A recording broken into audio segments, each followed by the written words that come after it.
Hello students, कैसे हो आप सब। मैं आई थिंक कि आप लोग अपना होमवर्क जो भी पीडीएफ में सेंड कर रही हूँ वो आप लोग देखते होंगे, होमवर्क कर रहे होंगे। नोटबुक में टेक्स्ट बुक अपना आपने ले लिया होगा स्कूल से। ओके, तो कंप्लीट करा होगा चैप्टर नंबर 4 तक आप लोगों ने। तो आज हम आपका चैप्टर 5 हिंद देश के निवासी, एक छोटी सी कविता है कि उसको पढ़ने जा रहे हैं। ओके, मतलब इसमें कभी क्या कहते हैं कि हमारे देश में विविधता मतलब यूनिटी इन डाइवर्सिटी, मतलब अलग अलग विविधताएं हैं, मतलब अलग अलग लोग रहते हैं, लेकिन हमारे देश की क्या विशेषता है कि हमारा देश जो है वो एकजुट रहता है। फिर भी वो अलग अलग होने के बावजूद भी वो एक रहता है ना। साथ ही वो विकास शक्ति जो है वो हमारे देश की साथ में मिलकर वो विकास करते हैं। और मानवीय व एवं प्राकृतिक, मतलब कि अगर देखा जाए तो प्राकृतिक तौर पर भी बहुत सारी विभिन्नताएं हैं, है ना। और मानवीय तौर पर भी, मतलब कुछ मनुष्य गोरे होते हैं, कुछ काले होते हैं, है ना।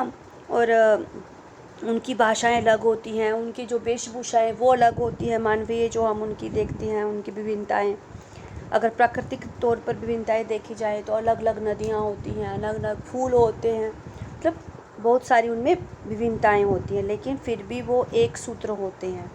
ओके, तो इस तरह से इस हिंद देश के जो निवासी कविता है, इसमें कवि ने इस बारे में बताया है कि अलग अलग होने के बाद भी हम सब एक हैं। हमारी जो एकता हो, जो जिससे हमें लोग पहचानते हैं। तो कभी कहते हैं कि हिंद देश के निवासी सभी जन जो हैं, जो हिंद देश मतलब जो हिंदुस्तान में, जो भारत देश में जो लोग रहते हैं वो सब एक हैं। चाहे उनका रंग उनका मतलब काला है, गोरा है, रूप उनका कैसा है, सुंदर है, वो करूप है, मतलब कुछ जो होते हैं वो बहुत सुंदर होते हैं देखने में। तो उनका जो वेश मतलब जो वो कपड़े पहनते हैं, जो उनकी भाषा है वो अलग अलग होती है। जैसे आप गुजरात में रहते हो, आप गुजराती बोलते हो, मैं जम्मू में रहती हूँ, मैं डोगरी बोलती हूँ। मतलब अलग अलग जो प्रांत होते हैं, अलग अलग जो जिले होते हैं, अलग अलग जो स्टेट्स होती हैं, उनकी अलग अलग भाषाएं होती हैं, लेकिन हम सब फिर भी एक हैं। मतलब एक कहाँ से तक कि हमारा भारत देश एक है, हम एक भारत, हम भारतीय हैं, सबसे पहले हम भारतीय हैं। तो इसी तरह से कभी कहते हैं कि जो फूल हैं वो अलग अलग है। गुलाब का फूल, जूही का फूल, चंपा, चमेली, बेला, मतलब बहुत सारे फूल होते हैं, लेकिन उसको एक ही माला में पिरोया जाता है। माला एक है। ओके, इसी तरह से पक्षी भी अलग अलग हैं। कोयल अलग होती है, कोयल की जो कूक होती है वो बहुत प्यारी होती है। पपीहा टैर टैर करता है, मतलब आवाज़ निकालता है पपीहा। बुलबुल अपने गाना गाती है, तराने गाती है, लेकिन उनका सबका राग क्या है, एक है। मतलब सब जो अलग अलग जो है पक्षी हैं, लेकिन उनका जो राग है वो एक ही है। मतलब सब अलग अलग होने के बावजूद सब एक है। कवि का कहने का मतलब भाव ये है। आगे कवि कहते हैं कि भारत में बहुत सारी नदियां हैं। कौन कौन सी नदियां? गंगा, यमुना, ब्रह्मपुत्र, कावेरी, कृष्णा, ये सब अलग अलग नदियां हैं, लेकिन जाके कहाँ मिलती हैं? एक ही सागर में जाके मिलती हैं। ओके, धर्म अलग हैं, मतलब कि सिख, ईसाई, मुस्लिम, हिंदू, कितने सारे धर्म हैं, लेकिन सबका सार एक है। एक ही भगवान, मतलब भगवान एक ही, अलग अलग नाम है उनके, सिर्फ भगवान तो एक ही है। तो जो धर्म है उनका सार भी एक है। पंथ है निराले सबकी मंजिल तो एक है। मतलब पंथ होता है रास्ता। रास्ता क्या निराला, मतलब एक अनोखा रास्ता होगा, लेकिन सबकी मंजिल एक है। मंजिल एक क्या है कि हमें भारत देश का विकास करना है, उसकी उन्नति करनी है। तो जो भी हम काम करते हैं उसमें भारत देश का उद्धार होता है, विकास होता है उसका। तो सबका मेन लक्ष्य क्या है? यही है कि भारत देश का उद्धार करना, उसका विकास करना। तो चाहे उनके रास्ते अलग अलग हों, सब धर्म के लोग हैं जो अलग अलग रास्ते अपनाते हों, लेकिन मंजिल एक ही है। भारत देश जो है एक मंजिल है। तो इस कविता में कवि हमें ये बताने की कोशिश कर रहे हैं। इसमें देखिए शब्द अर्थ कूक, कोयल की आवाज़। पपीहा एक पक्षी का नाम होता है, पपीहा। टेर, पपीहे की पुकार, ट्रै ट्रै करता है पपीहा। तराना गीत, पंथ होता है रास्ता, और निराला अनूठा, मंजिल ध्येय, अब जहाँ तक हमारा लक्ष्य जो होता है हमारा, उसे मंजिल कहा जाता है। अभ्यास में देखिए अभी आप लोग, इसमें बताया गया कि प्रश्नों के उत्तर दीजिए। हमारे देश की क्या विशेषता है? हमारे देश की विशेषता तो यही है कि हम क्या करते हैं, विविधता में भी एकता। विविधता में एकता हमारे देश की विशेषता है। सभी नदियाँ कब एक हो जाती हैं? सब नदियाँ समंदर में पहुंचकर एक हो जाती हैं। जब वो समंदर में पहुंचती हैं तो एक हो जाती हैं। सभी धर्मों का सार क्या है? सभी धर्मों का सार एक ही है। नेक्स्ट क्वेश्चन देखिए, इसका प्रश्न 2 का अ देखिए, अ पार्ट। शब्द पंखुड़ियों को उचित क्रम में रखकर वाक्य बनाइए।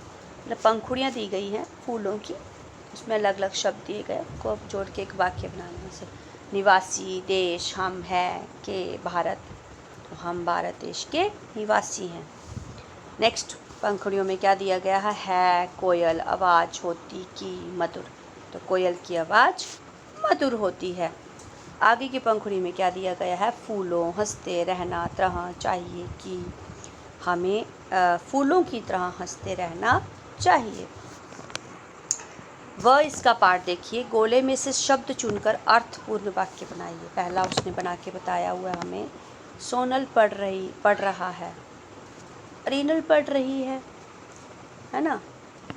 मेगा खेल रही है, हरेश जो है वो पढ़ रहा है। मतलब इसमें आप नाम लिख के पढ़ रहा है, खेल रहा है, खेल रही है, पढ़ रही है, तो आप इसमें वाक्य बना सकते हैं।